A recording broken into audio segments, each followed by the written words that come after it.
इलाके में बारिश आफत बनकर बरस रही है। भरगी गांव में जमीन धंसने से कई परिवारों की दुनिया उजड़ गई है।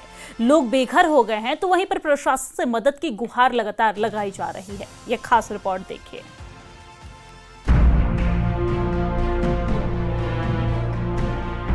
डोडा के गंदोह के भरगी गांव में लगातार हो रही बारिश ने तबाही मचा दी है। जमीन धंसने से गांव का बड़ा इलाका प्रभावित हो गया।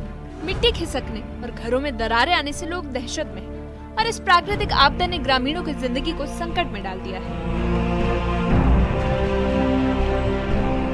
अब तक करीब 15 मकान प्रभावित हुए, जिनमें बड़े और छोटे दरारें पड़ चुकी हैं। सबसे ज्यादा नुकसान खेम सिंह को हुआ, जिनकी 4 मंजिला रिहायशी इमारत समेत 3 ढांचे पूरी तरह जमींदोज हो गए। उनके परिवार के सामने अब खुले आसमान के नीचे रहने की मजबूरी है। ग्रामीणों का कहना है कि जमीन लगातार धंस रही है, जिससे और घर गिरने का खतरा बढ़ गया है। इस डर के चलते कई परिवारों ने अपने मकान खाली कर दिए हैं। गांव के लोगों में दहशत साफ दिखाई दे रही है। जो घर में जितना भी था 2-3 स्टोरीज में वो यहाँ से शिफ्ट कर लिया और हम यहाँ से खुद भी शिफ्ट होके किसी दूसरे के घर में जो है वो रिजाइड कर रहे हैं। तो हमारे बाल बच्चे जो हैं, कभी किसी के घर में कोई रह रहा है, कभी कहाँ रह रहा है, उनकी जो पढ़ाई है उस पर असर पड़ रहा है। खुद हम अफेक्टेड हैं तो करना चाहते हैं, खासकर डीसी डोडा सर से, क्योंकि जैसे डीसी डोडा सर है वो एक बहुत ही निहायत इंटेलिजेंट ऑफिसर हैं, बहुत अच्छे ऑफिसर हैं। मतलब हर जगह वो पहुंचते हैं, हर किसी की बात सुनते हैं। तो मैं डीसी साहब से भी ये गुजारिश करना चाहता हूं कि कम से कम यहाँ पे एक टीम बना के पूरे इलाके में, इस इलाके में तो विजिट किया जाए। हमारे यहाँ आसपास पड़ोस में हमारे महल्ले में कम से कम 15 से 20 मकान ऐसे हैं। देखो अभी जो ये बाथरूम है अभी भी ये गिर रहा है। तो हमारा एरिया जो सर ये मोहल्ला है, इसमें कम से कम ऐसे मकान है, कोई 15-20 मकान ऐसे हैं जो मतलब अनसेफ है, रहने के काबिल नहीं है। तो मैं डीसी सर से रिक्वेस्ट करता हूं कि प्लीज़ इसको भी थोड़ा देखा जाए। तो इसमें कम से कम कोई 50-60 लाख रुपए अभी तक लगा लिया था हमने। बच्चे हमारे अलग हैं, कहीं शिफ्ट हो गए हैं, दूसरे घर में रह रहे हैं। हमारा सामान कहीं है, हमारा माल मवेशी कहीं है। हमें घास वगैरह भी वही देते हैं। हमें हिम्मत ही नहीं आ रही है कि हम काम करेंगे, हम जिएंगे, या हम कुछ काम करेंगे या हम खड़े हो पाएंगे। ऐसा कुछ भी हमारे लिए अभी मुमकिन नहीं है कि हम जी सकते हैं। इस हादसे ने स्थानीय परिवारों को आर्थिक और मानसिक दोनों स्तर पर तोड़ दिया है। कई लोग अपने घर बार खोकर असहाय हो गए हैं। बच्चे और बुजुर्गों की स्थिति सबसे ज्यादा गंभीर है, क्योंकि बारिश और ठंडे मौसम में अस्थायी ठिकानों पर रहना बेहद मुश्किल हो गया है। इसमें कम से कम कोई 50-60 लाख रुपए अभी तक लगा लिया था हमने।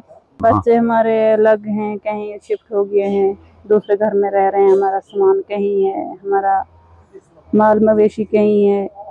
हमें घास वगैरह भी वही देते हैं। हमें हिम्मत ही नहीं आ रही है कि हम काम करेंगे, हम जिएंगे, या हम कुछ काम करेंगे या हम खड़े हो पाएंगे।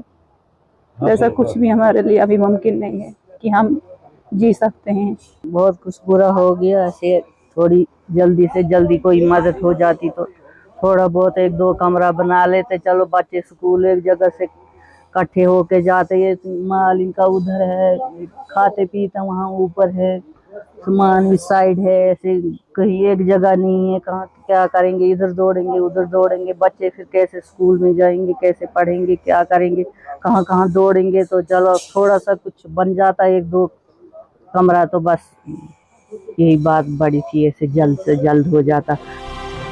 ग्रामीणों ने प्रशासन से तुरंत राहत और पुनर्वास की मांग की।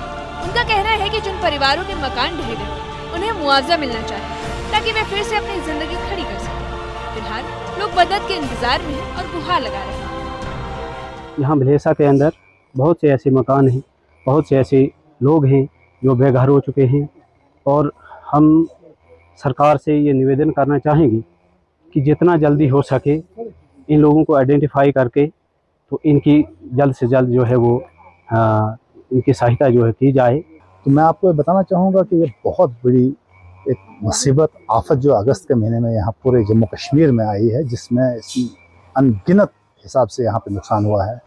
बहुत सरकारी और गैर सरकारी इंफ्रास्ट्रक्चर का, एग्रीकल्चरल लैंड का, हॉर्टिकल्चरल लैंड का, हमारे जो हैं रोड्स एंड ब्रिजेस बहुत हद तक डैमेज हो चुके हैं। तो उसी के ज़िम्मन में हमारे यहाँ पे ये पड़ोसी खेम सिंह जी, जिनने बहुत सालों से ये ज़ख़ीरा इकट्ठा करके अपना एक आशियाना बनाया था, ठीक है। और बहुत सारे स्ट्रक्चर्स यहाँ से नीचे और भी हैं जो जिनमें क्रैक्स आ गए हैं, जो रहने के काबिल नहीं हैं। तो हमारी सबमिशन रहेगी अथॉरिटीज़ के साथ को आके इन चीज़ों को एसेस करें और इन लोगों को कंपनसेट करें और रिहेबिलिटेट करें, ताकि इनका जो मोरल डाउन हो गया है, जो इनकी फ्यूचर में जो एक टेंशन है, जो ये टूट चुके हैं अंदर से, इनको एक सहारा। भरगी गांव के हालात अब इंसानियत और प्रशासन दोनों की परीक्षा ले रही है। जिन परिवारों ने बरसों की मेहनत से अपने घर बसाए थे, वे आज बेघर और असहाय हो गए। लोग तत्काल राहत, पुनर्वास और मुआवजे की मांग कर रहे हैं, जिसके बाद प्रशासन की टीम हालात का जायजा लेने वाली है। लेकिन प्रभावित परिवारों की उम्मीद यही है कि इस कठिन घड़ी में उनकी पुकार अनसुनी न रह जाए। न्यूज़ 18 के लिए डोडा से फिरदौस खांडे की रिपोर्ट।